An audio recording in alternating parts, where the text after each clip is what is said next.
Oi, gente, tudo bem? Estamos começando o programa Brasil Consciência desta semana, uma realização do SINDCT, o sindicato que você sabe representa os servidores públicos federais do INPE, do DCTA, do CEMADEM e da Agência Espacial Brasileira.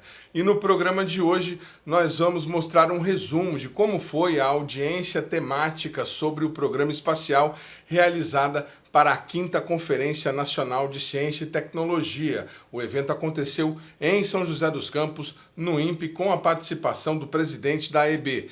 Você também vai ter informações sobre a repercussão do anúncio da venda da Avibraz. Informações dão conta de que os australianos querem, na verdade, a fabricação de munições para os conflitos em andamento. Mas antes, a gente vai falar sobre o lançamento de um programa de 730 milhões de reais de investimentos para a redução do desmatamento e das queimadas na floresta amazônica. Veja. O programa União com Municípios pela redução do desmatamento e incêndios florestais na Amazônia prevê 730 milhões de reais em investimentos. São 600 milhões do Fundo Amazônia e 130 milhões do Floresta Mais. O objetivo é promover o desenvolvimento sustentável e combater o desmatamento e incêndios florestais em 70 municípios prioritários na região. Sozinhos, eles responderam por cerca de 78% da destruição do bioma em 2021 e 2022. Acabou o tempo em que a gente ficava jogando a responsabilidade no e no outro, né? Quando a coisa está bem, o prefeito fala, sou eu. Ou o governador fala, sou eu. Ou o presidente fala, sou eu. Quando está ruim, ninguém é pai da criança. Aí todo mundo foge do assunto, e nós não queremos fugir do assunto. Nós temos um compromisso assumido por conta e risco nosso, de que até 2030 a gente vai anunciar um mundo de desmatamento zero nesse país. E nós queremos transformar isso num compromisso do povo brasileiro. O ministro das Relações Institucionais, Alexandre Padilha, destacou a importância do papel dos prefeitos no desenvolvimento sustentável da Amazônia. Nós vemos os prefeitos e prefeitas como os líderes desse projeto aqui.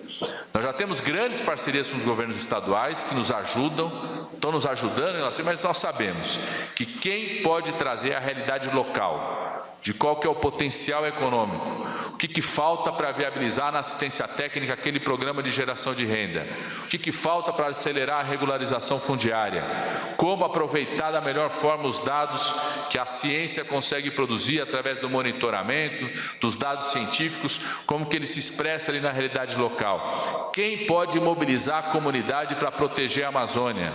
Quem pode atrair da melhor forma os investimentos privados para o desenvolvimento econômico? Quem pode nos ajudar a desenvolver esses municípios são os líderes dos municípios. Esta necessidade de todos nos juntarmos para encontrarmos soluções para melhorar o nosso ambiente, o nosso planeta em que vivemos, ela é urgente e ela é responsabilidade de todos.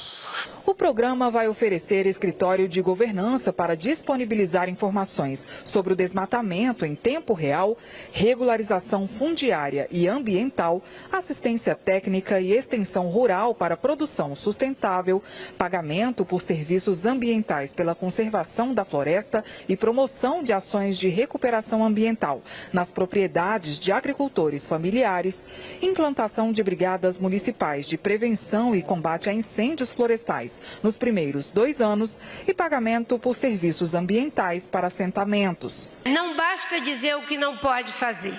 É preciso criar o como pode ser feito.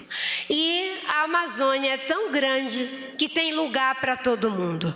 Tem lugar para o indígena, tem lugar para o extrativista, tem lugar para o agricultor familiar, tem lugar para o agronegócio, desde que todos agindo em bases sustentáveis. Esse é o desafio, porque nós queremos tirar aquilo que não deve. Mas nós queremos estabelecer o como deve, para continuar gerando emprego, gerando renda, melhorando a vida de cada pessoa que vive na Amazônia. O pagamento dos recursos vai ser de acordo com a performance dos municípios.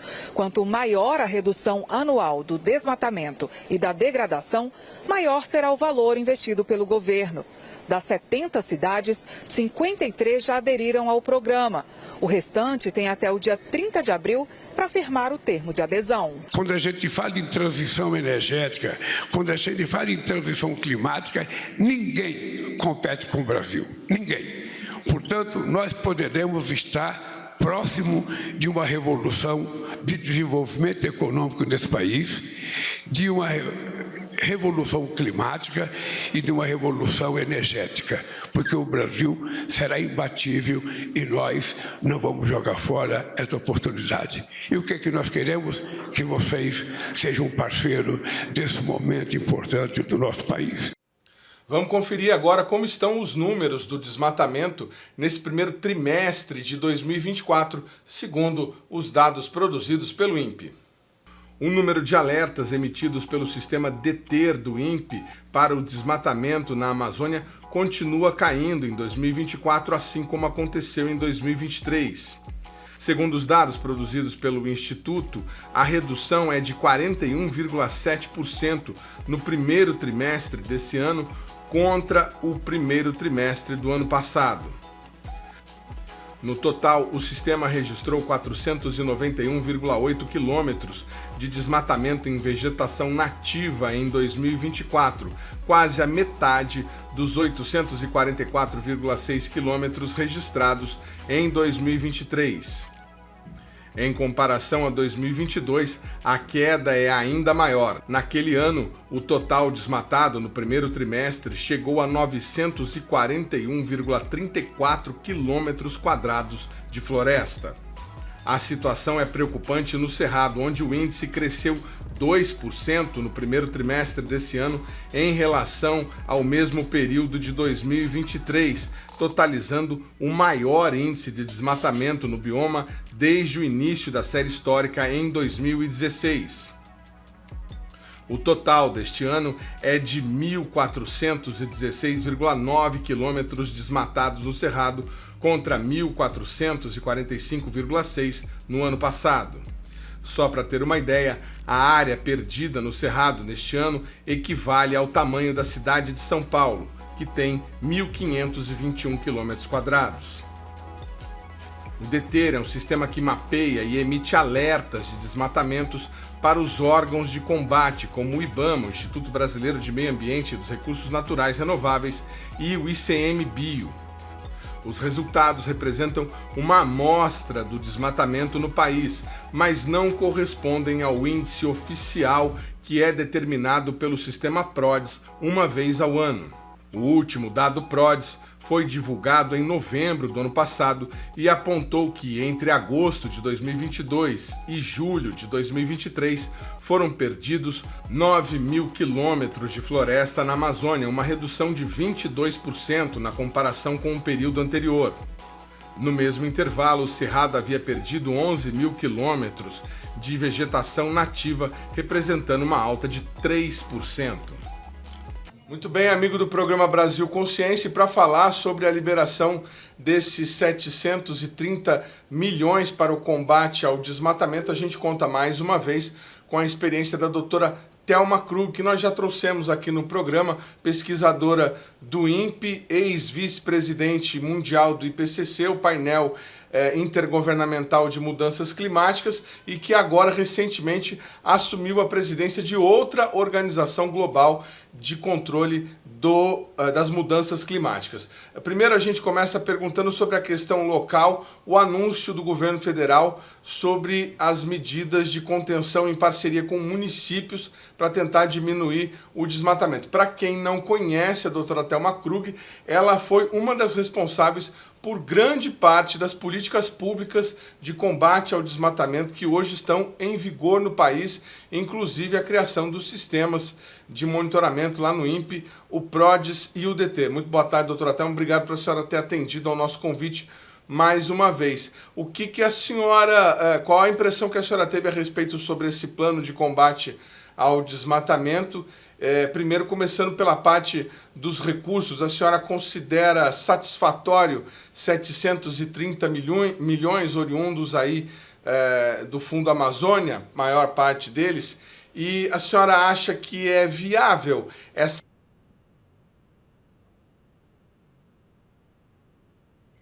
Edmo, primeiro, muito boa tarde a todos que estão nos ouvindo, né? Uma satisfação enorme eu estar aqui. E uma satisfação ainda maior ver essas iniciativas do governo federal agora se engajando com os municípios para ajudar nessa questão da prevenção e combate ao desmatamento e também a questão dos incêndios florestais, né? É claro que esse programa União com os Municípios, ele integra o nosso PPCDAM, que era o Plano de Prevenção e Combate ao Desmatamento, né? Que finalmente, né, Edmond, voltou à mesa, né, sobre agora o novo governo. Tinha sido lamentável que todo um programa que tinha sido feito tinha, enfim, ficado de lado, e foi realmente um desgaste muito grande. Então foi uma alegria ver o PPCDAM de volta, e uma alegria ainda maior, Edmond, porque a gente não pode entender que resolver essa questão do desmatamento tem que ficar unicamente na mão do governo federal. Não é assim que vai funcionar. Os estados têm responsabilidades, os municípios têm responsabilidade, mas é claro que existe essa questão de financiamento. Então, mais alegre fiquei eu, vamos assim dizer, quando também o Fundo Amazônia foi reativado. Ou seja, ele ficou parado durante, né, esse governo anterior, com dinheiro que ficou disponível todo esse tempo, mas não operacionalizado. E eu participei também dentro dessa fase, né, de programas, de projetos, utilizando o Fundo Amazônia. Participei na construção também do Fundo Amazônia com a questão de pagamentos por resultados, né, de redução de emissões por desmatamento. Então, eu só posso dizer para você que a felicidade de ver a expansão saindo do federal e buscando essas parcerias, elas são fundamentais, fundamentais. Se o dinheiro é suficiente, Edmo, o dinheiro nunca vai ser suficiente, sabe? Porque combater o desmatamento não é uma coisa simples e nem é uma coisa que não requer investimentos grandes. Eu acho que é muito simplista dizer não, desmatamento, aí a gente acaba sem realmente colocar investimentos que permitam com que você busque realmente medidas. Ou seja, não é simplesmente falar de você parar o desmatamento, não é isso. Reduzir o desmatamento, não é isso. Você tem que dar alternativas. Como é que eu vou fazer isso? Eu não posso chegar lá simplesmente e achar que a parte de controle, monitoramento, multa, vai resolver a questão.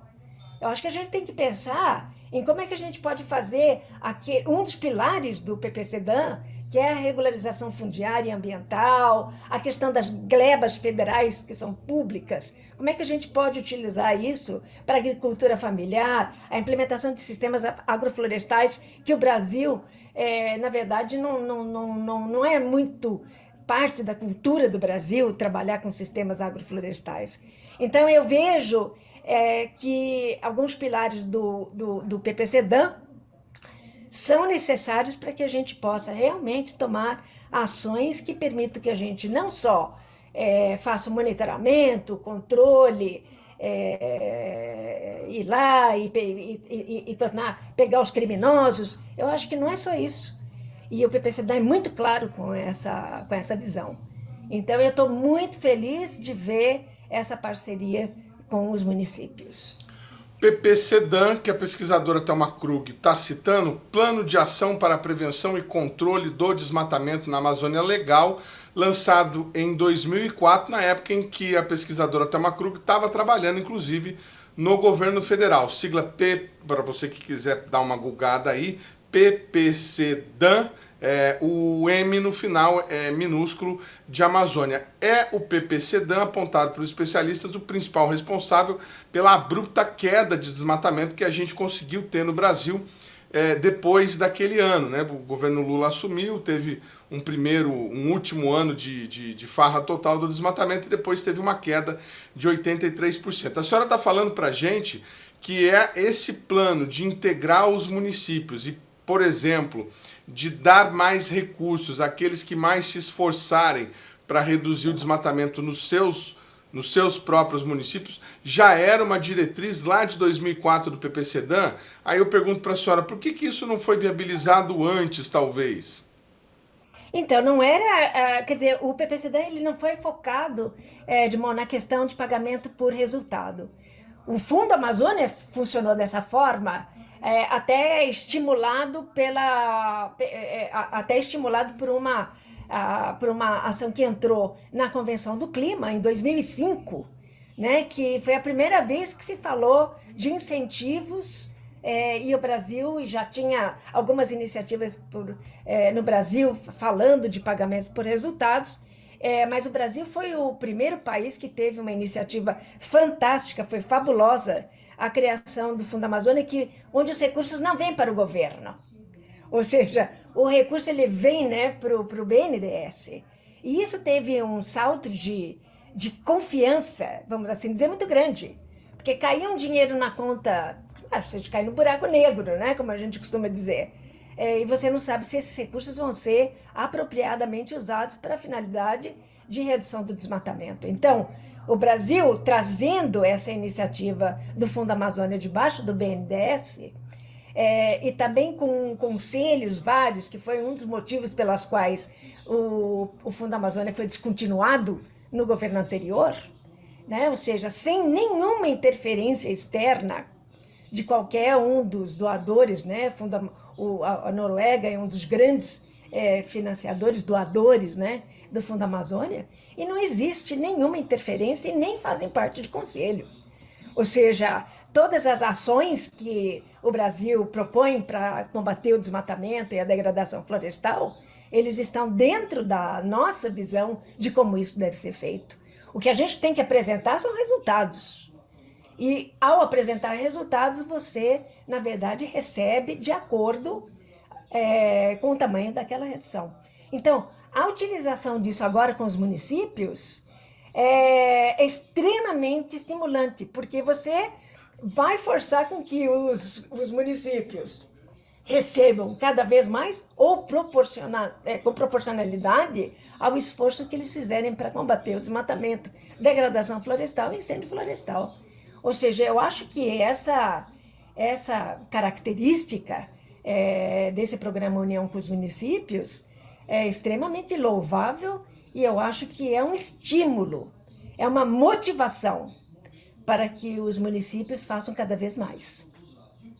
Falou de resultados, o esforço do governo no sentido de conter o desmatamento na Amazônia tem surtido resultado. Os dados do primeiro trimestre de 2024 apontam uma queda de 42% em relação ao mesmo período do ano anterior, isso considerando, claro, dados do DETER, que você que nos acompanha sabe, é aquele sistema do INPE que dá o alerta de desmatamento, não é o dado anual do PRODES, esse sim, o índice de desmatamento oficial do Brasil, mas o DETER é uma espécie de termômetro e indica que nós estamos tendo sucesso na redução do desmatamento nos últimos anos. Concomitantemente a isso, nós estamos tendo um avanço do desmatamento, fuga da Amazônia para o Cerrado, talvez, e tivemos aí um início de ano muito grave com relação ao número de focos de queimada, recordes e recordes sendo batidos em diversas localidades, uma situação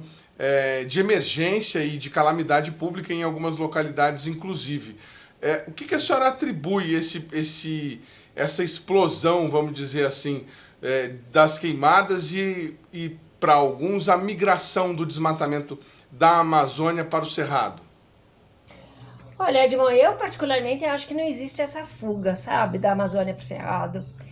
Porque, na verdade, os vetores de desmatamento na Amazônia são diferentes dos vetores de desmatamento no Cerrado, né? Ou seja, na Amazônia a gente sabe que a conversão da floresta é mais para a parte pecuária, né? Ou seja, para a parte de gado mesmo, enquanto que no Cerrado a gente sabe que é a expansão de grãos, da soja e etc., né? Então eu não vejo muito essa relação direta entre uma coisa e outra. É claro que para a Amazônia a gente tá tendo assim, um resultado extremamente positivo, e eu acho que também o resultado disso, sabe, Edmond, vem muito de ter tirado todo aquele incentivo criminoso que o governo anterior fez. Eu não tenho nenhuma dúvida disso, sabe? Era aquele estímulo para ilegalidade, ou seja, a ilegalidade virou legal e o legal virou ilegal. Ou seja, foi uma mudança realmente de paradigma de como é que você trata a Amazônia e a floresta em pé, né? Então eu vejo que parte disso se deve realmente a gente ter mudado essa visão, ter agora voltado à origem de que crime é crime, de que isso tem que ser combatido e não estimulado, né? Então eu vejo, talvez um pouquinho dos resultados, né, positivos na Amazônia venham disso.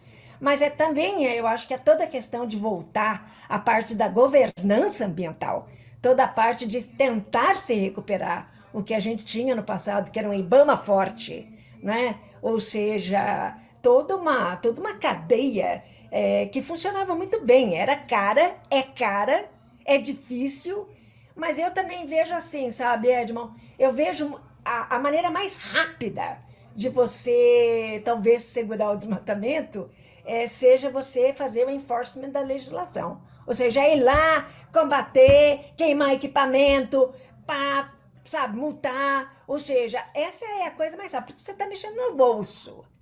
Então, no governo anterior, quando você nem permitia mais queimar os equipamentos dos criminosos, enquanto esses podiam abater aviões, podiam abater helicópteros, podiam queimar os carros do IBAMA, isso podia. Mas mexer com os equipamentos e com os criminosos, isso você não podia. Então, houve assim realmente uma reversão assim, do que como é que a gente faz essas coisas. Então na Amazônia eu vejo, a gente precisa de muito dinheiro para fazer esse combate à criminalidade ali, localmente falando. Essa informação você tem, você sabe mais ou menos onde está, mas é muito caro você ter não só agentes do IBAMA, você tem que ter polícia rodoviária, polícia local, você tem que ter polícia federal, estadual, quer dizer, é um esforço hercúleo para você realmente tratar isso de uma maneira mais agressiva no campo, tá? Ainda nós não tivemos muito sucesso de multar à distância, ou seja, as multas não são pagas, criou-se essa visão de que pode me multar porque não vai cobrar mesmo, não vou pagar mesmo. Então isso tem que mudar, né? Agora, os outros 3 pilares que são incentivos, como esse é incentivo positivo. Eu não vou taxar aqueles que estão desmatando, mas eu vou querer ir pelo lado do incentivo positivo, né?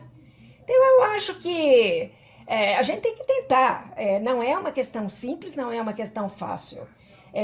Mas eu acho que nós já conseguimos fazer isso no passado e vamos conseguir novamente. E eu acredito que talvez a COP30 incentive um pouco também, sabe, Edmond? Eu não quero entender que a COP30 seja uma COP de floresta.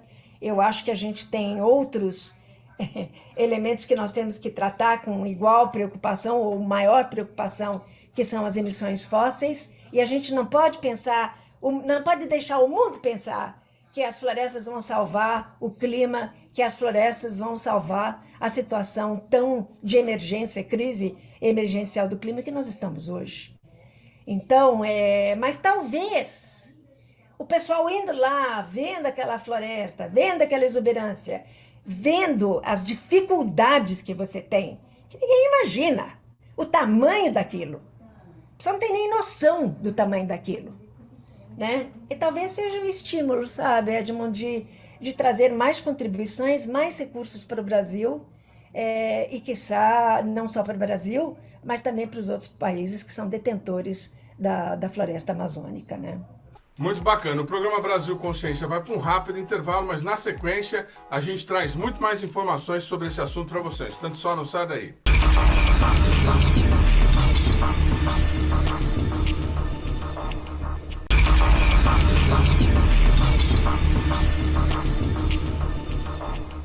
Você que de repente é ou foi simpatizante do governo anterior, que está questionando aí o que está sendo dito, lembrar que nós tivemos um ministro que disse em reunião ministerial que era prudente, que era ideal aproveitar a pandemia para passar a boiada e aprovar leis de flexibilização para o desmate da floresta. Nós tivemos ações deliberadas do Exército para impedir fiscalização do IBAMA com relação ao desmatamento. Tivemos indiciamento do ministro do Meio Ambiente por tráfico de madeira. E nós tivemos também o perdão de um valor milionário, não vou me lembrar aqui agora o valor total, mas um valor milionário de multas acumuladas nos últimos 10 anos. Então tudo isso aconteceu durante o período do governo passado, por isso nós tivemos aí uma explosão dos índices de desmatamento que foram aí motivo de bastante preocupação para toda a comunidade científica, diversos países, diversas autoridades, personalidades, né? Foi aí que o brasileiro acabou conhecendo gente como a Greta, me fugiu o sobrenome dela, Greta, a jovem adolescente australiana, Greta, neozelandesa, né? Thunberg,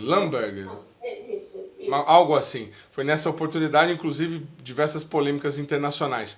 Bom, a senhora foi, a última vez que nós falamos, a senhora havia sido candidata brasileira ao posto de presidente mundial do IPCC. A senhora ocupou durante alguns anos o posto de vice-presidente, foi a primeira mulher a ocupar o cargo de vice-presidente e havia a expectativa de que a senhora pudesse alcançar o posto de presidente. Não aconteceu, mas a senhora continua trabalhando em órgãos internacionais de controle de mudanças climáticas. Queria que a senhora contasse essa novidade para o nosso telespectador.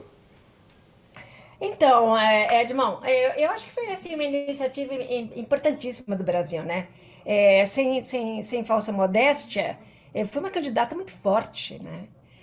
Porque em 34 anos de IPCC, desse painel intergovernamental sobre a mudança do clima, não tinha havido sequer uma nomeação para a posição de chair, né? Do Conselho do IPCC, o que é realmente inadmissível, né? E principalmente porque existe toda essa questão, não, temos que buscar um equilíbrio de participação, de gênero, etc. Isso é legal no papel, mas quando chega na hora H mesmo, a conversa é bem diferente, sabe? Aí o Clube do Bolinha decide, né? O Clube do Bolinha decide. O que foi mais... Quer dizer, eu tenho que falar para você que Itamaraty tomou a decisão certa, né? Uma pessoa que tem um currículo muito forte, né? Não só sob o ponto de vista científico, mas também de ter trabalhado 3 vezes em Brasília, entendendo essa necessidade de ter uma ponte entre a ciência e a questão do desenvolvimento de políticas públicas, né? Negociações internacionais, ou seja, tem um cabedal de experiência realmente fantástico, ou seja, a vida me proporcionou isto, vamos assim dizer, né? Então, foi tomado de surpresa, havia 4 candidatos, inclusive 2 mulheres, né?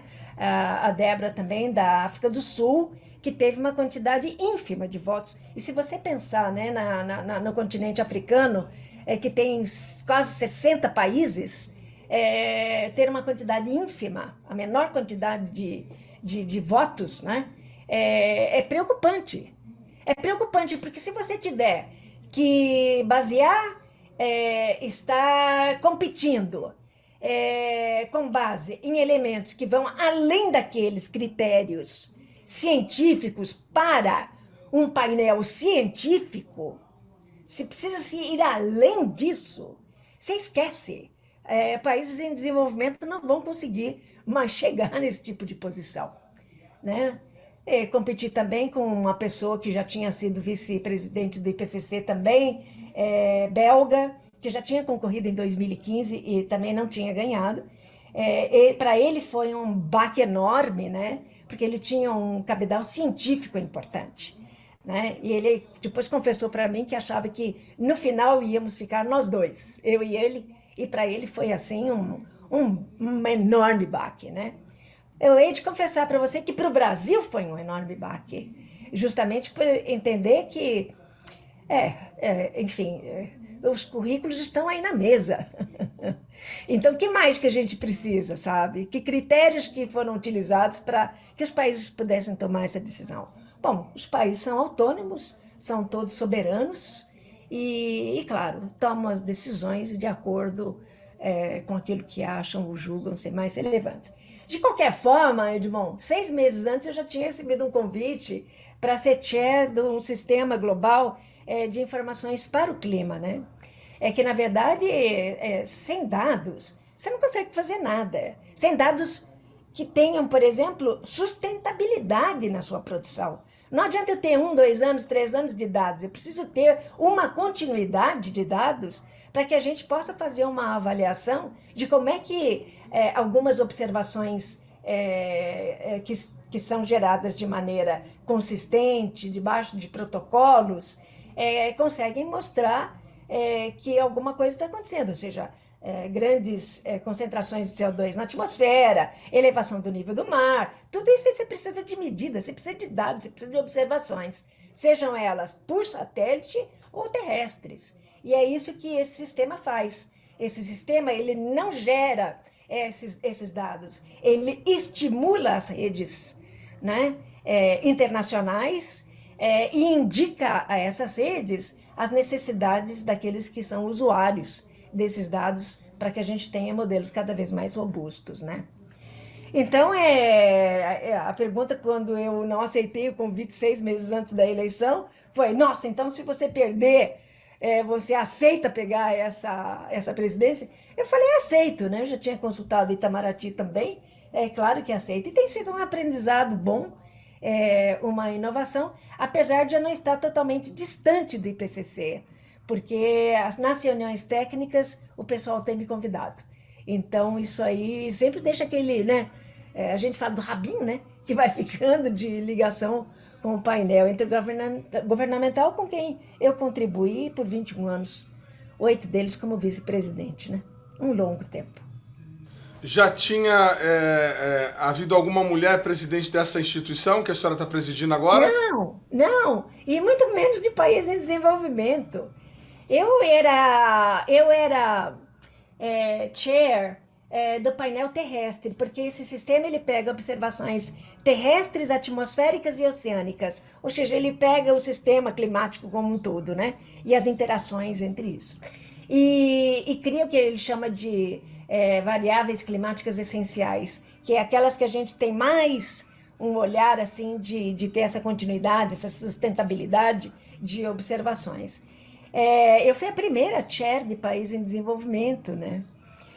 Bem eurocêntrico, ou seja, se você olhar a Constituição, ela é eurocêntrica. Agora que eu entrei, a gente precisava mudar 5 membros, porque o termo deles, o mandato tinha vencido, e eu fiz questão de que 5 membros fossem escolhidos para representar cada um de 5 continentes, inclusive as pequenas ilhas, né, insulares. Então, os países insulares, né? Então, são coisas que eu acho que cai um pouco a ficha de que a mulher tem uma maneira de gerir um pouquinho diferente, né?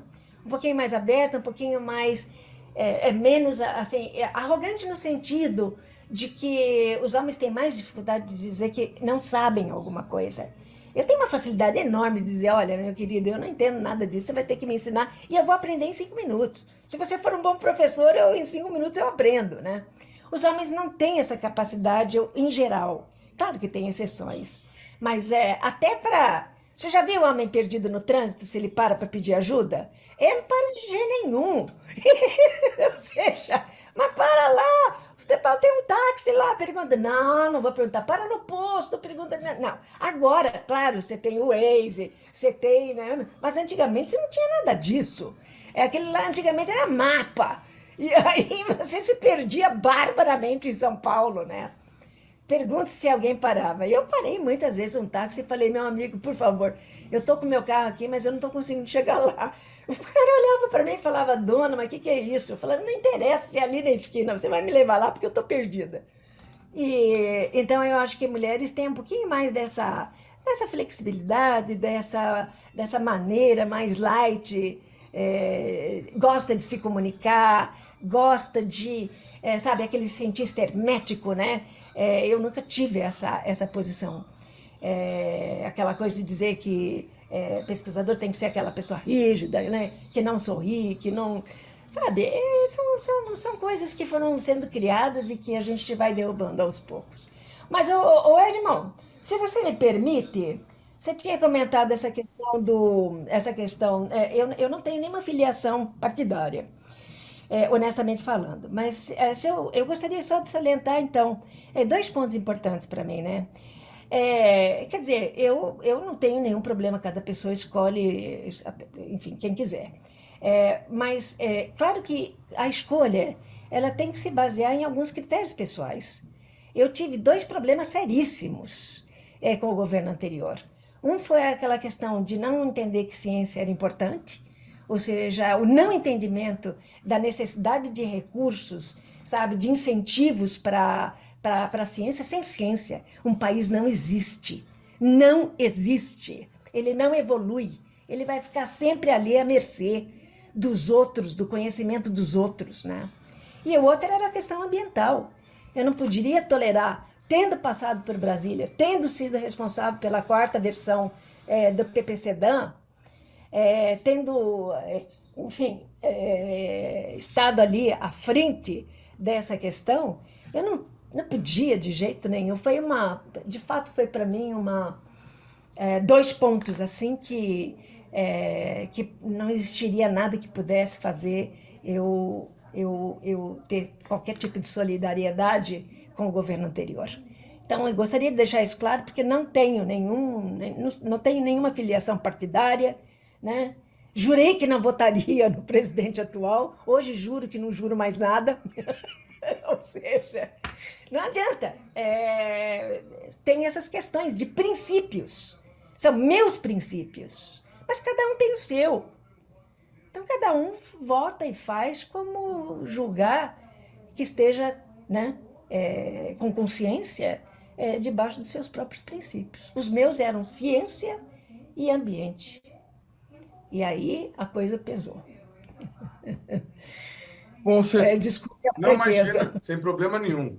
Para você que estiver nos acompanhando agora e que não acompanhou a questão da eleição, foi eleito o escocês, o físico Inglês, isso, escocês, isso. James Skia, de 69 anos, como presidente do IPCC. Sempre um prazer falar com a doutora Thelma Krug. A gente agradece mais uma vez pela participação aqui no nosso programa e a gente volta daqui a pouquinho com a repercussão sobre o anúncio da venda da Avibraz. Os australianos, ao que parece, estão interessados na produção de munição para abastecer os conflitos em andamento. Então, só não sai daí.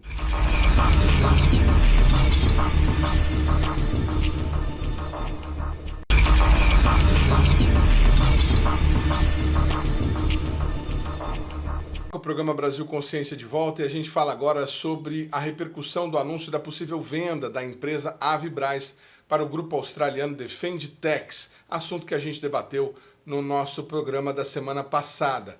Durante os últimos dias, a Folha de São Paulo trouxe uma reportagem que apontou que o principal interesse dos australianos na aquisição da empresa brasileira seria a expertise na produção de munições de 122 milímetros. Esse tipo de munição seria usado em lançadores muito práticos que podem ser disparados de veículos ou mesmo na mão contra alvos em um raio de até 5 quilômetros. a empresa australiana estaria interessada porque há uma escassez dessa munição no mundo no atual momento e ela está sendo usada em larga escala no conflito entre Ucrânia e Rússia. Mas, ainda segundo a reportagem, o veto do governo brasileiro, não deste governo, mas há uma lei no país que proíbe a venda de armas para países em conflito, pode acabar melando o negócio entre a Defendtex e a Avibraz. Não sabemos como as negociações estão transcorrendo nesse momento, mas este seria o ponto de interesse e também o entrave para que a empresa brasileira seja adquirida. Vamos aguardar aí cenas do próximo capítulo. Sobre esse assunto, nós trouxemos na semana passada a opinião de algumas pessoas, entre eles o engenheiro especialista José Bezerra, que trabalhou no desenvolvimento de projetos como o VLS e o próprio VLM, o veículo lançador de microsatélite, que hoje tem o seu motor sobre a responsabilidade da Avibraz. Nós temos uma parte da entrevista dele que nós não levamos ao ar na semana passada e que a gente disponibiliza agora. Acompanhem. Dentro disso que nós estamos falando e dessa perspectiva da empresa ser mesmo vendida, qual que é a avaliação que você faz da continuidade do programa VLM? Está sob risco? Lembrando que há 2 semanas nós entrevistamos o representante da EB, que diz que chegou-se a cogitar a possibilidade de fazer o abastecimento do motor S50 dentro da usina Coronel Abner. Então eu emendo uma outra pergunta para ti. Se é possível fazer esse abastecimento dentro da Coronel Abner, por que a gente precisa da Avibraz? Então, vamos por parte para as pessoas entenderem, sabe assim, o problema do receio são opiniões muito objetivas, porque as pessoas podem não ter o conhecimento necessário para compreender o que eu quero dizer. Então, eu vou dizer o seguinte, a ideia de contratar junto à empresa privada, ela decorreu de um movimento que se observou no exterior, que era um movimento que se considerou novo, mas não era um movimento muito antigo. 85% dos recursos utilizados pelos Estados Unidos no programa Apollo foram despendidos em empresas privadas, 85%. Tá? Bom, então, assim, as pessoas consideraram ser novo contratar empresas privadas para desenvolver projetos governamentais. Não era nada novo isso aí. Então é o seguinte, mas a frustração das partes envolvidas, tanto no IAE quanto no INPE também, com as jornadas licitatórias decorrentes da compra de componentes ou de materiais para a fabricação do VLS, ele exauriu as pessoas, né? E com razão. Então, você imagina o seguinte, se o VLS tem, sei lá, 80 mil partes, e vamos grosseiramente falar que cada uma fosse licitada a uma empresa privada. Isso não dá conta, isso é impossível de ser feito. Então, qual foi a próxima proposta? Não, vamos contratar ou o sistema inteiro, o veículo inteiro, ou subsistemas, que é o caso do VLM, são os motores, é um subsistema bastante importante, vamos contratar junto a uma empresa privada. Por quê? Porque nós oferecemos os recursos da empresa privada e ela resolve todos esses problemas, ela não tem esse problema de licitação. Então, assim, há uma lógica nesse processo, né? Quando se decidiu contratar as redes elétricas do finado VLS junto à Metro, era a mesma lógica. Olha, vamos botar isso na indústria privada porque eles têm mais agilidade, né? Porque é importante ressaltar o seguinte, o mais caro, né, quando você perguntou se vale a pena colocar 640 milhões para salvar a Avibraz ou não, eu digo o seguinte, o mais caro de tudo é o não fazer. O não fazer é infinitamente caro, né? Então, é importante fazer, ter um custo para fazer isso aí. Então, assim, o porquê que se migrou para Necton e para a Avibraz tem uma lógica, né? Não vamos chamar essas pessoas que tomaram essa decisão, muitas pessoas incompetentes, não é isso. São todas burras, de jeito nenhum, né? Não, burra de forma nenhuma, tem uma lógica. Eu acho que o erro desse processo, né, e a contratação do motor de 150 tanto a Avibraz de final de 2016, ou seja, quase 10 anos, mostrou que a agilidade também do setor privado não era essa maravilha toda, né? Não me parece aceitável, sob nenhuma circunstância, que nós levemos quase 10 anos para conduzir ou qualificar um motor S50. Né? Então, assim, essa é uma questão que eu já coloco. E aí, claro, né, todos os participantes disso vão ter suas explicações, provavelmente explicações válidas, do porquê desse longo tempo. Né? Mas agora, onde é que nós chegamos? Nós chegamos ao ponto em que essas indústrias, ocorreu com a Mecton e está ocorrendo com a Fibras, elas não tinham saúde financeira para tocar um projeto desse porte. E com isso, nós nos vemos diante da possibilidade de retornarmos à produção própria, seja da rede elétrica do VLM, seja dos propulsores do VLM. A minha impressão é que o modelo sobre o qual eu operei toda a minha vida profissional do IAE, esse modelo já é. Não é possível você abrir uma licitação para cada item ou para cada 10 itens de um foguete. É impossível. Nós não faremos um foguete, nós não faremos nada decente nesse modelo. Então, esse modelo tem que ser alterado. Agora, o que eu quero dizer é o seguinte, não é essa dicotomia, ou é de um jeito ou é do outro. Nós precisamos encontrar, antes de tudo, uma maneira de administrar um projeto como esse. E quando eu digo administrar, é a questão legal, né, e a questão financeira, obviamente supervisionada pela questão técnica. Né? Então, esse é o desafio. Né? Existe uma razão pela qual nós decidimos largar o IAE, né, a questão interna aqui, comprar fora, e agora a realidade está nos remetendo, nos enviando de volta para onde? Para o IAE.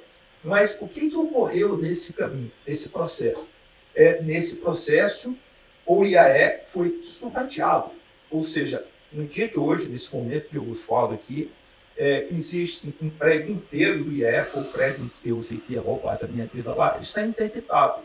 E ele está interditado há quase 2 meses por um problema na rede elétrica. Ora, isso não é aceitável, né? Que você desloque mais de uma centena de servidores e civis e militares para outros prédios, distribua ao redor do IAE, né? Porque as salas dele não podem ser utilizadas por ausência de energia elétrica, que era um problema que deveria ser resolvido prontamente, e não se consegue. Né? De novo, não é que o diretor lá não queira, não é isso. O processo administrativo e burocrático, ele limita essa agilidade. E não é possível se fazer nada prático com essas limitações. Bezerra, nós tentamos fazer um VLS feito dentro do IAE, contratando empresas para algumas partes. Isso acabou descontinuado. A justificativa oficial que recebemos no Brasil Consciência do Brigadeiro Demétrio foi que o VLS foi descontinuado por obsolescência, que ele seria um foguete obsoleto àquela altura em 2016. Eu não entendo como é que um foguete que não voou consegue ficar obsoleto, mas tudo bem. E nós temos um caminho difícil para desenvolver o VLM, você mesmo colocou aí 10 anos para qualificar o motor.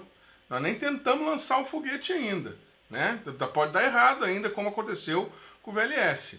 Mas só para qualificar o motor já são quase 10 anos. E estamos saindo aí com uma iniciativa com 2 empresas menores, uma já experimentada no setor aeroespacial internacional, outra experimentada aqui no setor local, para tentar fazer um foguetinho de lançar pequenos satélites, nanosatélites.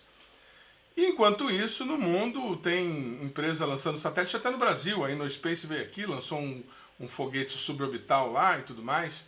A pergunta que eu te faço é a seguinte: ainda vale a pena para o Brasil ficar investindo e tentando desenvolver tecnologia local para lançamento de foguete? Nós precisamos disso de alguma maneira para alavancar nossa indústria em alguma tecnologia crítica que nos seja fundamental para os próximos anos, na sua opinião? Bom, sob o ponto de vista comercial, não. Né? Eu já falei isso e estou sempre disponível para discutir com quem quiser sobre o assunto. Né? Não há nenhuma possibilidade de viabilidade comercial para esses pequenos foguetes. Pode dizer, nenhuma, certo? Tá? até porque nós estamos muito atrasados nesse processo. Agora, do ponto de vista do país, né? Estou falando agora do nosso país, do Estado brasileiro. Bezerra, eu vou pedir, vou ousar te interromper, só para o nosso telespectador entender. Esse foguete que lança CubeSat, nanosatélite, não serve para o mercado. Esse foguete, eu volto a me referir, né, ao livro Senhor das Moscas, né? É um brinquedo de criança. É um mundo de criança. Né? Por quê? Porque não tem mercado. Né? Tem mercado, sim. Eu tenho dados infinitos aí para comprovar o que eu estou dizendo. O mercado não existe.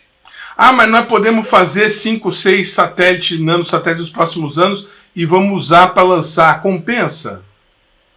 Não, comercialmente não. É o que eu digo para você. Se o objetivo é comercial, esqueça. Tá? Agora, se o objetivo é tecnológico, é estratégico, é dotar um país de uma capacidade mínima de eventualmente conseguir se defender, né, de inimigos externos, e eu não acho que isso é relevante, né? É uma pena que parte da elite militar brasileira tenha despendido os últimos 4 ou 6, 8 anos investindo em política, né? Quando deveriam estar exatamente defendendo os interesses maiores, inclusive das Forças Armadas, né? Marinha, Exército e Aeronáutica. Sob o ponto de vista das Forças Armadas, eu não tenho nenhuma dúvida, né, que o investimento em foguetes, seja ele pequeno, médio, grande porte, ele tem um caráter estratégico que o Brasil não deveria abrir mão. A única ressalva que eu faço é essa, que sejam projetos com objetivos claros e com um cronograma que seja factível. Não faz nenhum sentido você passar 10 anos para desenvolver ou para qualificar, e nem qualificado está ainda, um motor, né, como o caso do S50 junto com a empresa privada, que é o caso da Vibrat. Isso não faz sentido, isso não é aceitável, e em algum momento desse processo, né, a parte militar do programa, que é a parte que me toca mais nesse aspecto, né, porque eu entendo esse caráter estratégico do projeto, eles deveriam ter o plano A, B e C. A questão da obsolescência, ela não foi o que, na verdade, impediu a evolução do BNDES. É claro que ele ficou obsoleto em certos aspectos. Por quê? Porque ele demorou décadas para ser desenvolvido. Né?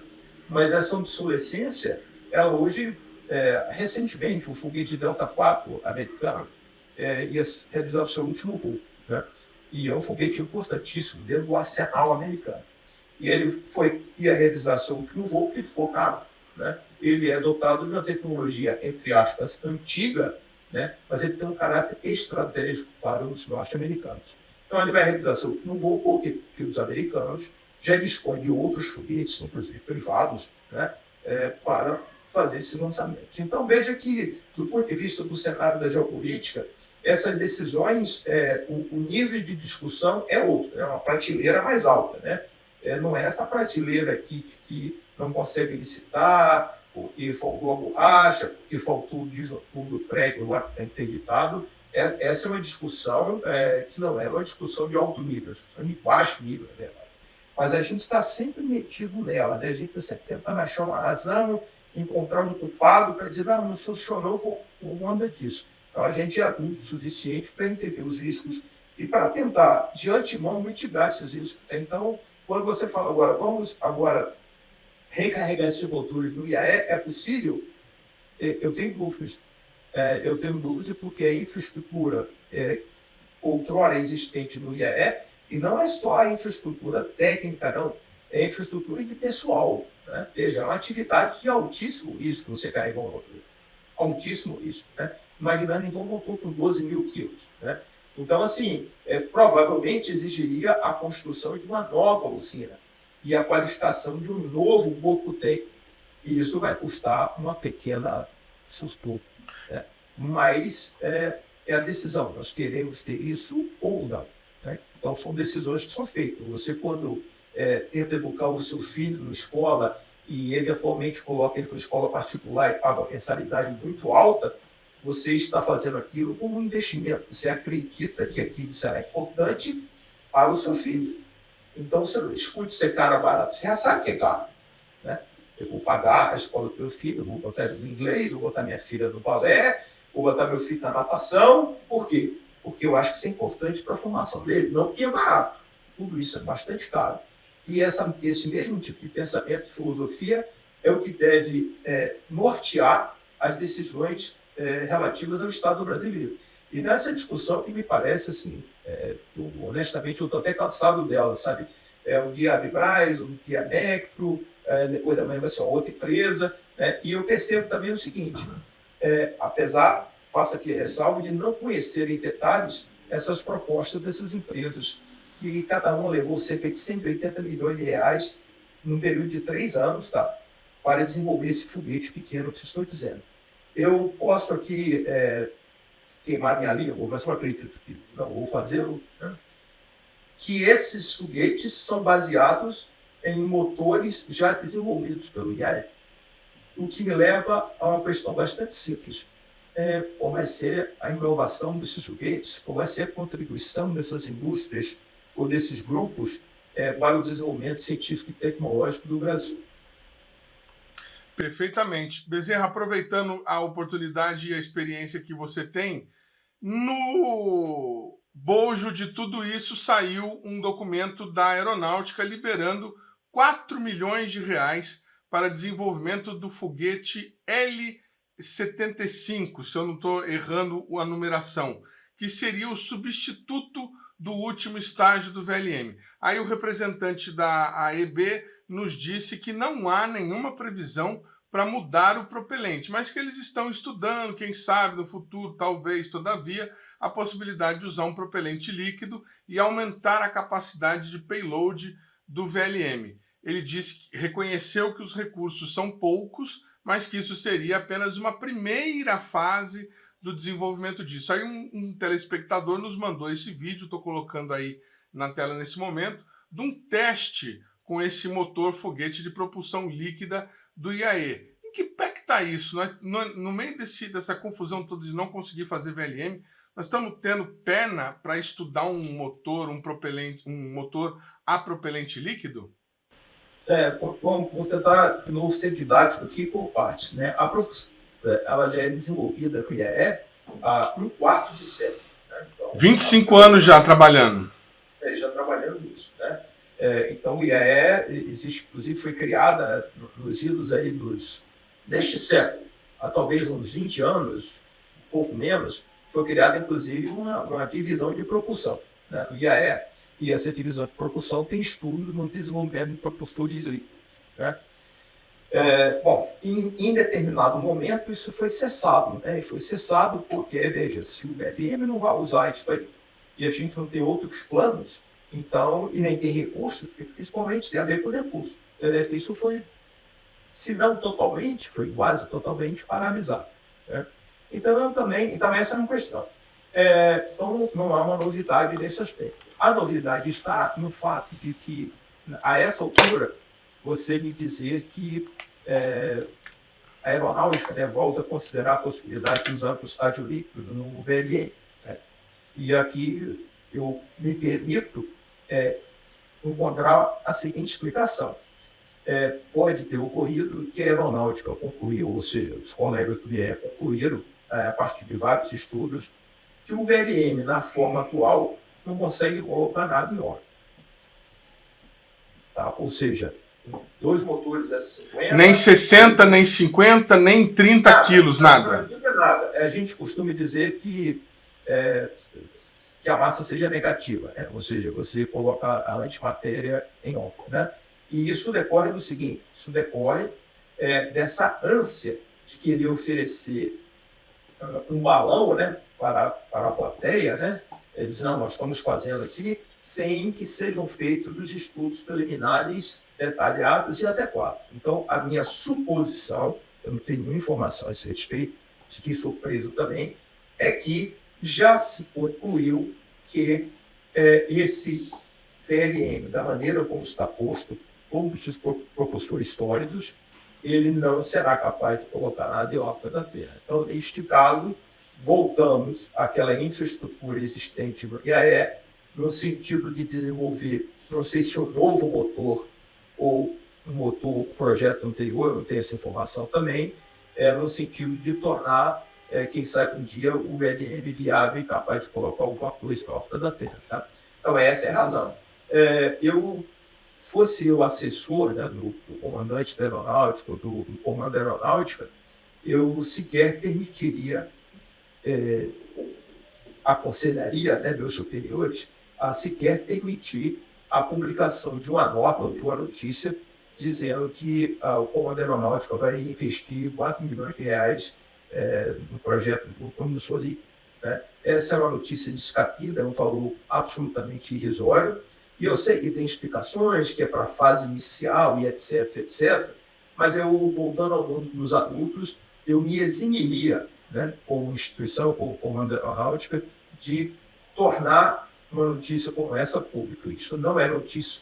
Né? Isso, na verdade, isso, de certa forma, degrada até a nossa imagem, né, perante ao mundo real, né, ao mundo que nos assiste. Né? Nós estamos falando do Brasil, né? Não estamos falando de pessoas, de instituições, nós estamos falando do nosso país. Né? E nós temos que ter esse cuidado. As pessoas podem assistir a essa apresentação que está aqui no YouTube. A tradução hoje é simultânea. Você coloca lá a legenda e um chinês vai entender o que eu estou falando. Né? Então, assim, tudo isso é muito sério. E a minha suposição é essa. A gente fala agora sobre a audiência realizada pela Agência Espacial Brasileira no INPE, que debateu o momento atual e o futuro do Programa Espacial Brasileiro. A audiência faz parte do programa de audiências preparatórias para a 5ª Conferência Nacional de Ciência e Tecnologia, que será realizada no meio deste ano. Veja agora um resumo dos principais assuntos debatidos. A conferência foi realizada entre os dias 4 e 5 de abril de forma híbrida, presencial no INPE e transmitida ao vivo pelos canais das entidades. O tema do evento foi o Programa Espacial Brasileiro alinhado ao desenvolvimento socioeconômico nacional e, segundo a AEB, fomentou discussões fundamentais para o futuro do Programa Espacial Brasileiro. Ainda segundo a AEB, o encontro foi uma oportunidade de definir objetivos, inspirar a próxima geração e garantir que o Brasil continue a desempenhar um papel importante na exploração e utilização pacífica do espaço. Na oportunidade, os palestrantes mostraram as conquistas alcançadas e os desafios enfrentados que moldaram o programa ao longo dos anos. Como perspectiva de futuro, foi destacado que o desenvolvimento contínuo do setor espacial brasileiro pode impulsionar avanços em comunicações, monitoramento ambiental, previsão meteorológica, segurança nacional e muito mais. Durante o evento, os palestrantes abordaram questões cruciais para o desenvolvimento do setor, entre elas a necessidade de investimentos consistentes e sustentáveis em pesquisa, desenvolvimento e infraestrutura. Outro desafio apontado foi a falta de uma política espacial clara e de longo prazo, que dificulta a coordenação e o alinhamento de objetivos entre os diversos atores do setor, incluindo agências governamentais, instituições de pesquisa e empresas privadas. Realizada pelo Centro de Gestão e Estudos Estratégicos e o Ministério da Ciência, Tecnologia e Inovação, a Conferência Nacional acontecerá entre 4 e 6 de julho, visando propor recomendações para a elaboração da Estratégia Nacional de Ciência e Tecnologia para os anos entre 2024 e 2030, além de ações a serem executadas a longo prazo. Os debates da conferência no INPE foram gravados e estão disponíveis no canal do Instituto no YouTube.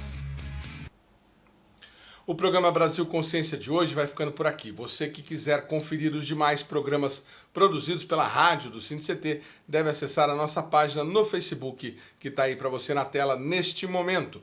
Você que quiser conferir os demais programas já produzidos pelo Brasil Consciência, tem à disposição o nosso canal ou o próprio canal da TVT. Dúvidas, críticas, sugestões e reclamações, nosso e-mail está sempre disponível para atendê-lo. A gente volta na semana que vem com mais uma atração inédita para vocês. Tchau, gente!